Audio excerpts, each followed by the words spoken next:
Naalala ko noon every night, ang dasal ko lang, Lord, pag kukunin mo na lola ko, ako magde-decide Sana sa akin manggaling, huwag mo siya kukunin ng bigla lang.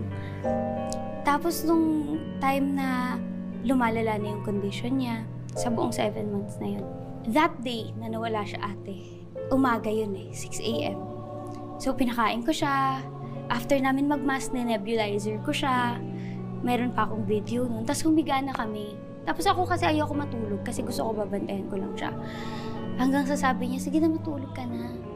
Matulog ka na. Sabi ko, ayoko pa matulog. Sige na matulog ka na. Sabi ko, sige, dasal tayo. So nag-pray po kami. Hindi ko alam ate, pero for some reason, lumabas na lang sa bibig ko nun na, Lord, okay na ako.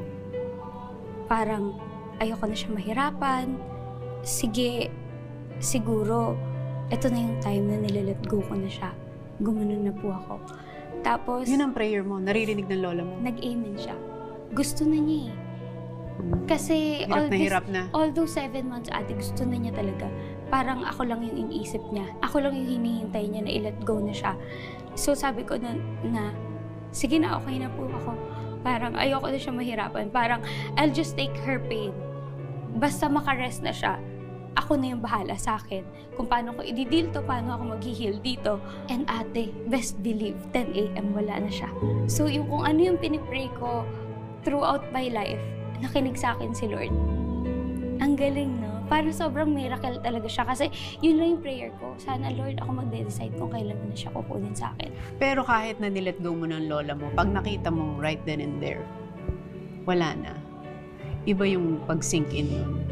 Opo, ito yung tumayo yung nanay, tatay sa akin hanggang nilaban ako pag-artista ko lahat. Ito lahat. So nung nawala yung parang pinaka-anchor at saka yung main reason kung bakit ka nagsisikap sa buhay, talagang... Parang nawalan na po ako ng meaning at that time. Parang nawalan na ako ng purpose, parang wala na akong gana sa lahat ng ginagawa ko. Kasi lahat talaga ng ginagawa ko para sa kanya. So, nung time na po na yun, hirap na ako kasi ayoko na. Parang gusto ko na mamatay. Sobrang suicidal na po ako nun. Parang... Sabi ko, hindi ako iiyak dito. Hindi nga, hindi suicidal ka. As in, gusto mo na tapusin lahat. Ayoko na. Sobrang pagod na po ako. Grabe, no? Para maramdaman mo yun. Pagod na ako at 17 years old. Opo. Kasi parang at the time, wala na akong pera. Naubos lahat sa hospital bills. Hindi ko alam paano ko magsa-start ulit. Wala na akong kasama. Alone ako everyday. And sobrang hirap yung feeling na lonely ka. Tapos wala kang masabihan lahat. Doon na nagsisingkin sa akin ang hirap pala pag walang parents. Tapos buong buhay ko po kasi never akong nagkaroon ng feeling na naiingit ako sa mga taong may buo yung pamilya. Never. Kasi parang sa akin yung lola ko, 3-in-1 siya Buo nanay, tatay, binuo niya ako. So, nung nawala siya, parang buo rin nawala lahat sa akin. So, hindi ko na alam kung... Paano magsisimula? Yes po. O, paano ka nagsimula? Social media po, yung nag-save sa akin at the time. Doon na po ako namulat, doon na po ako naging active.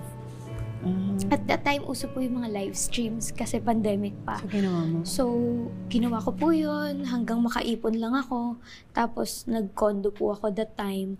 Yung pinakamurang condo lang na pwede kong mahanap para lang po may bahay ako. Kung saan ako magsa-start mag-video. Tapos, habang lumalaki... Lahat yan ginawa mo at 17? Opo, 17. Grabe. Dumiskarte ka mag-isa sa buhay mo at 17. Opo. Tapos at the time, hindi ko pa alam kung paano ba yung nag-work yung social media. Ano ba yung pwede kong maging trabaho dito. Hindi ko alam kung ano ba, meron bang katuturan tong pinaggagawa ko. Hanggang sa wala, nag-share lang ako ng mga makeup videos. Hanggang sa nag-trending siya. Nakakita ka